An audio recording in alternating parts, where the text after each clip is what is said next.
बिस्मिल्लाहिर्रहमानिर्रहीम। आज का जो हमारा टॉपिक है जी, ये है रैम के हवाले से। पिछली जो वीडियो थी, पहली वीडियो जो हमने चैप्टर नंबर 4 के ऊपर बनाई थी, वो थी प्राइमरी और सेकेंडरी मेमोरी के बारे में, जैसे कि आपको मालूम है। और ये जो वीडियो हम बना रहे हैं, ये हमारी दूसरी वीडियो है चैप्टर 4 के ऊपर, जिसमें हम अब प्राइमरी जो मेमोरी है इसको हम एक्सप्लोर कर रहे हैं, यानी प्राइमरी मेमोरी में अब आगे क्या होता है। तो प्राइमरी मेमोरी में वैसे मैंने आपको बताया था कि 4 मेमोरीज हैं, यानी उसमें रैम भी आती है, उसमें रोम भी आती है, उसमें कैशे भी आती है, उसमें रजिस्टर भी आता है। लेकिन यहाँ पे हम प्राइमरी मेमोरी दो जो है मेजरली, जो कि किताब में भी यही होती है ज़्यादातर, तो उसको हम यहाँ पे डिस्कस करेंगे, प्राइमरी और सेकेंडरी को। तो जो प्राइमरी मेमोरी है, जो कि रैम है, इसको हम आप देखते हैं कि ये क्या है। लो जी, रैम हर कंप्यूटर में यूज़ होती है और हर डिवाइस के अंदर जो कि आप इलेक्ट्रॉनिक डिवाइस आप यूज़ कर रहे हो, जैसे कि मोबाइल फ़ोन हो गया, या जैसे लैपटॉप हो गया, या कंप्यूटर डेस्कटॉप कंप्यूटर हो गया, रैम हर एक के अंदर है, क्योंकि ये उसका वर्किंग एरिया होता है। आइए हम इसको शुरू कर लेते हैं। RAM RAM stands for random access memory. इसको रैंडम एक्सेस मेमोरी कहते हैं। ये तो स्टैंडिंग फॉर्म होगी ना, लेकिन यहाँ पे इंपॉर्टेंट ये बात है कि इसको रैंडम क्यों कहते हैं। सवाल ये है कि इसको रैंडम कहा क्यों जाता है। तो रैंडम इस वजह से इसको कहा जाता है कि इस पर जो डेटा होता है वो रैंडम होता है। रैंडम से ये मुराद है कि आपको 10 फाइलें आपने ओपन की है ना, तो आपने एक सीक्वेंस में पहली फाइल ओपन की, फिर दूसरी, फिर तीसरी, फिर चौथी, पांचवी, छठी। अब आप फाइल 7वीं पर हो, अब आप ओपन करना चाहते हो पहली, तो क्या आप वापस जाओगे 6वीं पर, 6वीं से 5वीं, चौथी, फिर तीसरी, फिर दूसरी, फिर पहली? नहीं, ऐसा नहीं है। आप 7वीं से डायरेक्टली पहले वाले को एक्सेस कर सकते हो। रैंडम का मतलब है बेतरतीब। That's why it's called random memory. ये भी क्वेश्चन आ सकता है कि why RAM is called random. So the RAM is called random because the data can be accessed from anywhere that is over the RAM. RAM के ऊपर जो data पड़ा हुआ है वो आप कहीं से भी आप एक्सेस कर सकते हो। That's why it's called random access memory. उसके बाद है जी, RAM is a primary memory. ठीक हो गया। अब ये प्राइमरी क्यों है? प्राइमरी इस वजह से कहा जाता है because the CPU can directly access the RAM, that's why it's called primary memory. तो ये दो बातें हो गई। इसके ऊपर भी क्वेश्चन आ सकता है कि why RAM is called primary memory. अब हम लोग याद किया था कि रैम प्राइमरी होती है। जब प्राइमरी है भाई, तो प्राइमरी होनी है ना, तो वो बंदा कहता है कि भाई रैम को प्राइमरी कहते क्यों नहीं?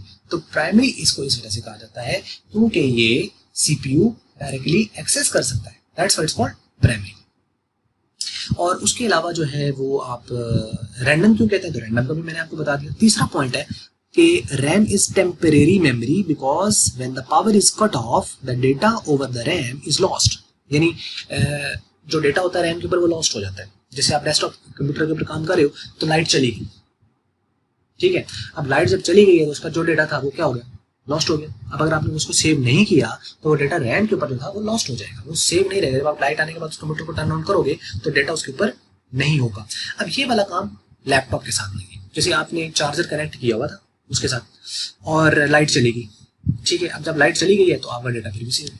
तो यहाँ पे अब कोई बंदा ये कहे कि देखें सर, ये जो आप बता रहे हैं ये लैपटॉप के साथ तो नहीं होता। उसका मैंने केबल लगाई, लाइट चली गई, फिर भी मेरा डाटा सेव रहा। भाई सेव इसलिए रहा क्योंकि उसको पावर मिल रही है बैटरी के थ्रू। और आपकी बैटरी खत्म भी हो जाए ना, यानी आपका जो लैपटॉप है वो आपका 5% पे जाके 6%, 7% पे जाके, कुछ 10% पे जाके एंड हो जाता है। वो कहता है रिजर्व होता है। जैसे मोबाइल ऑफ हो जाए तो आपका टाइम खत्म तो नहीं होता, टाइम फिर भी उसका टाइम रहता है। आप चार्ज करोगे टाइम आ जाएगा, वरना उसका टाइम लॉस हो जाए। आप बैटरी निकालो तो टाइम खत्म हो जाता है। मोबाइल फोन में अक्सर आपने देखा होगा कि आप उसको बैटरी उसमें से निकाल लो ना, तो उसमें क्या होता है कि टाइम होता है ना, आपको दोबारा से रीसेट करना पड़ता है। ऐसा क्यों होता है? क्योंकि आपने उसकी पावर बिल्कुल ही डिस्कनेक्ट कर दी, उसकी बैटरी भी निकाल लिया, तो फिर आपको दोबारा से करना पड़ेगा, क्योंकि बैटरी उसको कुछ हद तक उसको सेव रखती है। तो ये इसमें डिफरेंस है। यानी जो टेम्परेरी मेमोरी इसको क्यों कहते हैं, क्योंकि उसका जो डेटा होता है वो आर्जी तौर पर होता है, वो लॉस्ट हो जाता है अगर पावर कट ऑफ हो जाए। तो जी, RAM is also called volatile memory. इसको जो वोलेटाइल कहते हैं ना, वो असल में इसी प्रॉपर्टी की वजह से कहते हैं। अब अगर आपसे ये पूछा जाए कि why RAM is called volatile memory, तो आप ये कहेंगे कि RAM is called volatile because it lost the data when the power is cut off. Power अगर इसकी चली जाए, इस पर से यानी बैटरी आप रिमूव कर लो, या उसकी जो पावर आपको उसको मिल रही थी वो आप उसको, यानी इसकी पावर कट ऑफ हो जाए, बिल्कुल पावर इसको मिल ही ना रही हो, तो अगर आपने डेटा सेव नहीं किया होगा तो लॉस्ट कर देगी। इस वजह से इसको वोलेटाइल कहा जाता है। तो RAM is a volatile memory. उसके बाद जी, RAM is a read write memory. अगला पॉइंट है, RAM is a read write memory. अच्छा, अब यहाँ पे फिर क्वेश्चन आ सकता है कि why RAM is called read write memory, because you can read. You से ये मुराद है आपको कहो कि CPU can read the data from RAM and as well as the CPU can write the data over RAM. RAM के ऊपर data CPU लिख भी सकता है और उससे रीड भी कर सकता है। That's why it's called RW memory। इसको RW memory भी कहा जाता है। शॉर्ट RW memory, परेशान नहीं होना कि RW memory आ गया कि what is why RAM is called RW memory, तो वो बंदा सोचे कि RW memory ये तो हमने पढ़ा ही नहीं है, तो भाई RW मेमोरी कोई नहीं एब्रीवेट करके उसने लिखा है रीड राइट मेमोरी, ठीक है। रीड राइट मेमोरी से ये मुराद है कि यानी ये डेटा रीड भी कर सकते हैं और डेटा राइट भी कर सकते हैं, दैट्स ऑल, ठीक हो गया। उसके बाद है जी RAM is a directly access by CPU, ये आपको पहले बात बता दी है क्योंकि ये इसका आंसर है असल में कि ये प्राइमरी है, ठीक हो गया। और उसके बाद RAM is used to load the data to be used, RAM असल में इस्तेमाल होती है जो डेटा आपने लोड, अभी जैसे हम स्क्रीन के ऊपर जो चीज़ आप देख रहे हो ना ये असल में रैम से यहाँ पे आ रही है, ठीक है, रैम के ऊपर है। और ये जो रिकॉर्डिंग हो रही है ये भी रैम के ऊपर है और बाद में इसको मैं ऑपरेट करूंगा, सेव करूंगा, ये सारा काम इस तरीके से होगा। When we open a file, next example उससे देखिए, जब हम कोई फाइल ओपन करते हैं it first load into the memory of RAM, ये रैम के ऊपर आती है, रैम की मेमोरी में आती है। यानी आप जब इसको एक फाइल पढ़ी है ना आपके डेस्कटॉप पर पड़ी है, जहाँ पे फाइल पड़ी हुई है तो वो पड़ी हुई है सेकेंडरी स्टोरेज पर। अब आपने उसको किया डबल क्लिक, जब आप उसको डबल क्लिक करते हो ना तो थोड़ा सा टाइम लगती है प्रोसेस करने में, असल में वो लोड हो रही होती है आपकी रैम के ऊपर। तो ये आपका रैम पर डेटा आता है यहाँ पे, ठीक हो गया, ये लोडिंग हो गई। तो लोडिंग के बाद फिर वहां से रीडिंग भी हो सकती है, रीडिंग के बाद उसके ऊपर राइटिंग भी हो सकती है, ठीक हो गया। RAM is made up of semiconductor materials, RAM जो होती है ये सेमीकंडक्टर के बारे में पहले मैंने आपको प्राइमरी सेकेंडरी में बताया था कि सेमीकंडक्टर मटेरियल्स क्या होता है। तो ये रैम जो होती है सेमीकंडक्टर मटेरियल्स की बनी होती है। RAM is costly as compare to secondary memory, क्योंकि प्राइमरी जो होती है वो कॉस्टली होती है तो रैम भी कॉस्टली है। RAM is fast as compare to secondary, तो चूंकि प्राइमरी फास्ट होती है तो रैम भी प्राइमरी है तो ये भी फास्ट होगी। RAM is internal memory of computer, internal होती है एक्सटर्नल नहीं होती। और RAM are of two types, RAM जो होती है दो तरह की होती है, इसकी जो टाइप्स हैं वो हम यहाँ पे देख लेते हैं जी। ये दो तरह की होती है, एक को कहते हैं डी रैम और एक को कहते हैं एस रैम, ठीक हो क्या। डी रैम और S RAM these are the two types of RAM, ठीक है। अब हम डी रैम और एस रैम के बारे में पढ़ेंगे, तो अब आइए हम शुरू कर लेते हैं डी रैम को कि डी रैम क्या होती है। लो जी, D RAM stands for dynamic random access memory, आगे वही है रैंडम एक्सेस मेमोरी है लेकिन डायनामिक है। डायनामिक का मतलब होता है जो कि स्टैटिक ना हो, जो फिक्स्ड ना हो, जो चेंज होती रहे। डायनामिक का मतलब है जैसे कहते हैं ना कोई बंदा होता है, कोई शख्स है तो उसके बारे में हम कहते हैं कि he is a very good person, he is a very professional person, he has a charming and dynamic personality, यानी उसकी जो पर्सनैलिटी वो डायनामिक है। डायनामिक का मतलब है कि यानी वो सिचुएशन और वक्त के हिसाब से अपने आप को ढाल लेता है, बदल लेता है। सिचुएशन मुश्किल आ जाए तो वो उसके अंदर एडजस्ट हो जाता है, आसान आ जाए तो उसमें एडजस्ट हो जाता है, जहाँ गुस्से वाली बात हो तो वहाँ एडजस्ट हो जाता है, जहाँ थोड़ा नॉर्मल हालात हो, जरा हंसी मजाक हो या सेंस ऑफ ह्यूमर की बात हो रही हो तो सेंस ऑफ ह्यूमर में भी आ जाता है। समझ लगी? तो ये है जिसके अंदर डिफरेंस जो कि बताया गया। तो अब इसके पॉइंट्स को आगे डिस्कस कर लेते हैं। D RAM is a memory like a leaky basket, leaky bucket, bucket कहते हैं बाल्टी को, बकेट होती है ना जैसे बाल्टी वगैरह होती है, तो ये उसकी तरह है leaky bucket which needs to be refreshed again and again in order to keep the data in it। यानी आप डायनामिक को आप यूं कह लें कि ये जो चेंज होती रहती है तो इसको रिफ्रेश करना पड़ता है। आप इसकी मिसाल डी रैम की आप ऐसे ले लो कि इसको बार बार रिफ्रेश करना पड़ता है, बार बार रिफ्रेश करना पड़ता है, क्योंकि ये चेंज होते रहते, स्टैटिक नहीं है, फिक्स्ड नहीं है। एक बार डेटा आ गया तो उसको होल्ड नहीं करेगी, ये लॉस्ट कर देगी, नया आ जाएगा, जो नया आएगा वो रहेगा, जो पहले वाला है वो निकल जाएगा। डायनामिक है, चेंज होती रहती है। मिसाल उसने दी है कि ये एक लीकी बकेट की तरह। आप इसकी मिसाल यूं ले लो कि बाल्टी है जिसके नीचे एक सुराख हुआ है और आप उसके अंदर पानी भरते हो तो क्या होगा, पानी कुछ अरसे बाद, कुछ टाइम के बाद, कुछ देर के बाद वो पानी उसमें से क्या हो जाएगा, फिल्टर आउट हो जाएगा, उसमें से बह जाएगा क्योंकि वो लीकी है, सुराख है उसमें। तो अब आपको अगर उसको रोकना है तो या तो उसकी जो वो जहाँ पे सुराख है आप तो उसको बंद करो, तब वो पानी स्टे करेगी। वो हो नहीं सकता क्योंकि ये यहाँ पे उसकी प्रॉपर्टी ये है कि उसके अंदर सुराख है, डायनामिक है वो, ठीक हो गया। दूसरा तरीका आप चाहते हो ना कि उसका लेवल रहे, जितना पानी उसके अंदर मौजूद है उतना रहे, तो फिर उसका मतलब ये होगा, फिर उसको ऐसे रोका जा सकता है कि जितना उसका आउटफ्लो है ना उतना उसका इनफ्लो हो। जैसे फॉर एग्जाम्पल वो 1 मिनट में 1 गिलास पानी निकाल रही है तो आप 1 मिनट में 1 गिलास उसमें इन करते रहो, तो फिर लेवल उतना रहेगा जितना। जैसे आप यूं करो कि 10 में से अगर 2 हम माइनस करें तो पीछे बच गया 8, आप चाहते हो 10 का 10 रहे, तो या तो वो माइनस करो ना तब 10 रहेगा, और अगर आप चाहते हो कि नहीं माइनस करना है फिर मैं चाहता हूँ कि 10 रहे, तो फिर ठीक है, एक बार माइनस कर दो, एक बार ऐड कर दो। 10 में से 2 माइनस किया 8, 8 में 2 ऐड कर दिया तो 10। तो यानी जितना आउटफ्लो होगा उतना इनफ्लो होगा, तो डेटा उतना का उतना रहेगा। ये डायनामिक है। मेरा पता नहीं मैं समझा पाया आपको नहीं समझा पाया, बात समझ लगी कि नहीं। लीकी बकेट की मतलब इससे आप इसको मिसाल समझ के आप इसको अंडरस्टैंड करने की कोशिश करें कि इस पे जो डेटा होता है उसको रिफ्रेश करना पड़ता है। रिफ्रेश की मुराद है कि अगर आपने स्क्रीन के ऊपर 5 शो कराना है ना तो पीछे से जो आपका सीपीयू है ना वो बार बार थ्रो कर रहा है, 5 बार बार थ्रो कर रहा है और वो कंटिन्यूसली आपकी रैम के ऊपर थ्रो हो रहा है, तब वो स्टे है। पीछे से सीपीयू उसको थ्रो करना, डेटा लॉस्ट रोक देगा, स्क्रीन पर से डेटा गायब हो जाएगा। जो आपको स्क्रीन पर लिखा हुआ नजर आ रहा है डी रैम और ये पॉइंट सारे, एक्चुअल में सीपीयू कंटिन्यूअसली थ्रो कर रहा है रैम के ऊपर बैक से, और ये इतनी स्पीड के साथ बैक से हो रहा है कि हमें यहाँ पे उसका कोई जर्क या वो चीज नजर नहीं आ रही, यानी इसके अंदर किसी तरह का ये जो चीज है ना ये आपको नजर नहीं आ रहा। ठीक हो गया? तो ये आप यहाँ पे डिफरेंस जो है वो यहाँ पे देख सकते हो। ध्यान हो गया? तो ये है जी इसके अंदर। अभी जैसे ये देखो कि जो एक स्क्रीन सामने फ्लक्चुएट हुई है, ये स्क्रीन क्या है कि चेंज हुआ है, बैक से डेटा जो है वो चेंज हुआ है, तो स्क्रीन के ऊपर आपको एक जर्क नजर आया, यानी वो एक जो रिकॉर्डर था वो रिकॉर्डर आपके सामने आ गया। अच्छा यहाँ पे देखो कि ये इसके मुताबिक आप जो है ये जो बैक से सीपीयू आपको भेज रहा है तो वो स्क्रीन के ऊपर आपको सारा नजर आ रहा होता है। अगर ये रुक जाएगा तो डेटा नया आना पड़ेगा। तो ये मेरे ख्याल में आपको समझ लगेगा पार्ट। उसके बाद नेक्स्ट चलते हैं जी, D RAM is used as main memory inside the computer. ये एक मेन मेमोरी के तौर पर इनसाइड द कंप्यूटर यूज होती है, और ये मेन मेमोरी है, यानी आपकी जो आमतौर पर कंप्यूटर के अंदर रैम लगी होती है ना वो डी रैम ही होती है।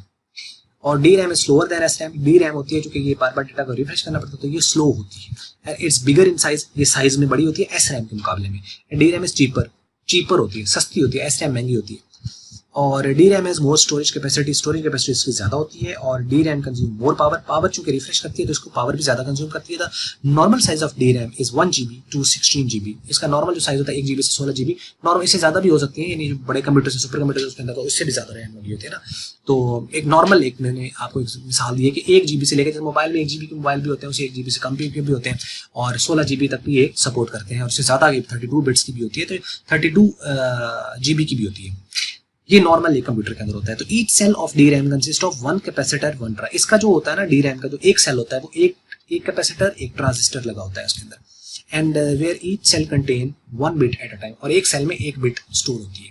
ये एक एडिशनल इन्फॉर्मेशन है, आप साथ नोट कर सकते हैं। And D RAM is placed on motherboard. ये डी रैम मदरबोर्ड के ऊपर लगी होती है। एग्जांपल डी रैम की जो है ये, जैसे मैंने कहा था कि रियल लाइफ के साथ जो चीजें हैं वो और हैं, और यहाँ पे जो हम पढ़ते हैं वो और है। तो अगर आप यहाँ पे गौर करें तो यहाँ पे जो मिसालें दी हुई हैं वो प्रैक्टिकल लाइफ में जो यूज हो रही है। अब प्रैक्टिकल लाइफ में अगर आप जाते हैं तो वहाँ पे DDR1, DDR2, DDR3, DDR4 ये इस्तेमाल होती है। हालांकि अगर ये हमें बता दिया जाता कि मार्केट में जब बेटा आप जाओगे या बच्चे आप जाओगे ना, तो वहाँ पे आपको DDR ये जो है डी रैम और एस रैम का नहीं आप बताओगे कि ये एस रैम है डी रैम है, सारी की सारी जो आपकी रैम कंप्यूटर में लगी वो है ही डी रैम। अब जिसको यही नहीं बताया गया कि ये डी रैम एक बिल्कुल अलग चीज है, एस रैम टोटली अलग चीज है, तो वो तो जाके यहाँ पढ़ के चला जाएगा, नहीं पढ़ ले, मार्केट में जाता है वो कहता है मैं पढ़ा लिखा हूँ, चलो जो मैं मार्केट जाता हूँ वहां से मैं एक रैम खरीद के लाता हूँ, और वो दुकान वाले से पूछ रहा है अच्छा ये बताएं कि ये डी रैम है एस रैम है, तो अगला कहेगा कि भाई ये क्या होती है। अब उसको भी नहीं पता, क्योंकि उसको ये नहीं पता कि एस रैम क्या बला होती है, क्योंकि वो तो बिल्ट इन आ रही है ना पीछे से, वो तो बिल्ट इन आ रही है, वो तो नहीं वो बेच रहे हैं ना वो सेल कर रहे हैं, तो सीपीयू के साथ पार्ट है, उसका पार्ट है, उसका हिस्सा है। तो वो परेशान हो जाएगा कि भाई ये क्या टर्म है एस रैम डी रैम। हालांकि एस रैम टोटली एक अलग चीज है, और जो डी रैम है वो टोटली अलग चीज है। जो आप रैम खरीदने जा रहे हो ना, जो मार्केट के अंदर जो मदरबोर्ड के ऊपर लगी होती है, असल में वो डी रैम है। अब उसको आपको ये नहीं पूछना था उससे कि डी रैम और एस रैम में जो बताया कि ये एस रैम है या डी रैम है, क्योंकि जो आप खरीद रहे हो वो रिप्लेसेबल है और वो है ही डी रैम। हाँ, आपको वहां उससे ये पूछना देता कि भाई ये DDR2 है, 3 है, DDR4 है, कौन सी है। अब वो आपको बताएगा कि भाई DDR4 है या DDR3 है। ठीक है, अभी जैसे सीक्वेंस लिखा हुआ ना, अब ये भी पता होना चाहिए DDR1, 2, 3 है क्या। DDR1 जो है, मैं आपको मिसाल बड़ा आसान लफ्जों में ये कह दूं कि DDR1 जो होती है वो स्लो होती है DDR2 से, DDR2 जो होती है वो DDR3 से स्लो है, DDR3 जो है वो DDR4 से स्लो है। अब आगे DDR5 और DDR6 और ऐसे ही आ जाए, टेक्नोलॉजीज बढ़े तो वो एक अलग बात है, वो फिर फास्ट होंगी। जैसे जैसे ये रैंक इसका इस तरह बढ़ रहा है तो उस तरह वो फास्ट भी है, और साइज भी उनका वेरी कर सकता है, और उसके अलावा है तो वो कह लें कि डेटा भी ज़्यादा कैरी करेंगे, कैपेसिटी भी ज़्यादा होगी, और प्रोसेसिंग और स्पीड और ये सारी चीज़ की कीमत में भी महंगी होगी। ठीक है, तो ये मतलब अब जाके थोड़ी शायद बात आपको समझ लगी हो कि जब मार्केट जाना है तो हमने उससे ये नहीं पूछना कि भाई एस रैम है या डी रैम है, क्योंकि जो एस रैम है वो तो एक चीज़ ही अलग है, वो तो वो वाली रैम है ही नहीं जो आप कंप्यूटर के अंदर आप यूज करते हैं, वो तो एक अलग कैटेगरी अलग है। वो मैं नीचे बताता हूँ कि वो कौन सी है। यानी मैंने पिछली वीडियो बनाई थी, मैंने आपने देखी कि नहीं, मैंने हाफ इन्फॉर्मेशन की थोड़ी सी बात की थी कि आधी इन्फॉर्मेशन प्रोवाइड की जाती है, तो भाई पूरी शायद मैं भी अभी नहीं कर पा रहा हूँ, इसके अंदर भी बहुत सारी चीजें, लेकिन आपको फैक्ट्स एंड फिगर याद नहीं कराने, आपको ट्रेन करना है आपके माइंड को कि आप खुद से सोचना शुरू कर दो, अच्छा यार बात ये भी है, इस तरह भी हो सकता है। एजुकेशन मेरे भाई, मैं पहले बात कर चुका हूं कि education is not remembering the facts and figure. Education is a process, education is a way to train your mind in order to act according to the situations. कि आपको एक हालात, कोई भी सिचुएशन, कोई भी प्रॉब्लम आ गई, ये जो हमारी जिंदगी के जितने मामलात होते हैं उसमें कभी आपको DRAM SRAM याद आई? जितने भी है, बंदा फौत हो जाता है, जिंदगी के मामलात हैं, कोई पैदा हो जाता है, तो आपको कोई बच्चा पैदा हो और आपको याद आ गया, लो जी DRAM और SRAM, कभी हुआ? या कोई और टॉपिक आपको याद आ गया? कभी भी नहीं। वहां पे वही वैसे लफ्ज आप इस्तेमाल करते हो, वहां फिर फर्क ऑब्वियसली पता चलता है कि एक बंदा पढ़ा लिखा बात कर रहा है या एक अनपढ़ बंदा बात कर रहा है। ठीक है ना, वो एक एजुकेशन का है, क्योंकि आपकी एजुकेशन, जो बंदा ये समझ रहा है ना कि ये मैं याद करके, ये कंटेंट करके और ये मैं दुनिया को दिखा के या प्रेजेंटेशन करके मैं बहुत बड़ी कोई चीज कर लिया या मार्का मार ले, बेवकूफ है। आपने अपने माइंड को सिर्फ इस काबिल करना है कि वो सही और गलत में तमीज करना सीख जाए, बस। चाहे वो DRAM SRAM से आपके माइंड थोड़ा कुछ समझ कर जाए, क्लिक कर जाए और आपका वो चेंज हो जाए, चाहे वो कोई टॉपिक आपका दुनिया जहान का इस्लामिक स्टडीज से ले लें, कहीं से ले लें, जरूरी नहीं है कि इस्लामिक स्टडीज से सारी आप अच्छी चीजें आप ले सकते हो। जब आपका माइंड आपका अंदर से ठीक हो जाएगा ना, तो फिर आपको हर चीज में इस्लाम नजर आएगा, फिर आपको हर चीज के अंदर हक व बातिल नजर आएगा। आपको पहचान होना शुरू हो जाएगी कि ये बात हक है और ये बात झूठ है, ये सच है और ये झूठा है। ये सारा फर्क आपको पता चलना शुरू हो जाएगा। लेकिन ये तभी पॉसिबल है, ये तभी मुमकिन है जब आप अपने माइंड को ट्रेन करोगे, ना कि आप उसको याद कराओगे चीजें। ठीक है, और यहाँ बच्चों को रटवाया जाता है। आप देख लें, किसी स्कूल में चले जाएं, हिल हिल के जनाब वो बच्चे जनाब आगे पीछे जनाब वो हिल हिल के याद किए जा रहे हैं।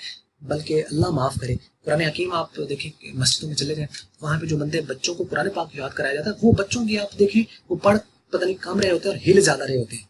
कभी मेरा ख्याल है, मैं हाथ जोड़ के साथ विनती करूं भाई अपने इन मौलवी साहबान से, इन लोगों से, कि आप बच्चों को ट्रेनिंग दें, उनको कि पता चले कि कुरान पाक पढ़ना है, बड़ा सवाब है इसका, इसमें कोई शक नहीं है, बहुत ज्यादा सवाब है, लेकिन उसका समझना वाजिब है।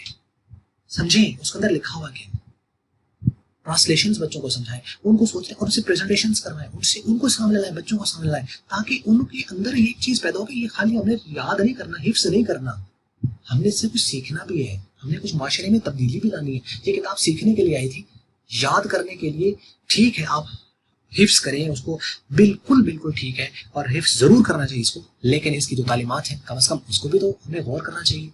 एक थोड़ी बारीक बात है और थोड़ी सोचने वाली बात है, शायद किसी को बुरी ना लगे, अल्लाह करे, कि वरना बात ऐसी है कि हिफ्ज़े कुरान लोग बनाएं, जरूरत है, लेकिन साथ साथ उनको तालीमात दें, उनको सिखाएं कि इसके अंदर क्या चीज़ है, उसको सीखने की कोशिश करें कि इसके अंदर जो अल्लाह ताला का पैगाम है वो क्या है हमारे लिए, उसका सीखना बहुत जरूरी है। तो ये वही चीज़ है जी यहाँ पर। तो जैसे मैंने आपको बता दिया तो बात समझ लगी होगी। अगर हम SRAM की बात कर रहे थे, SRAM stand for the static random access memory and SRAM need not to be refreshed again and again.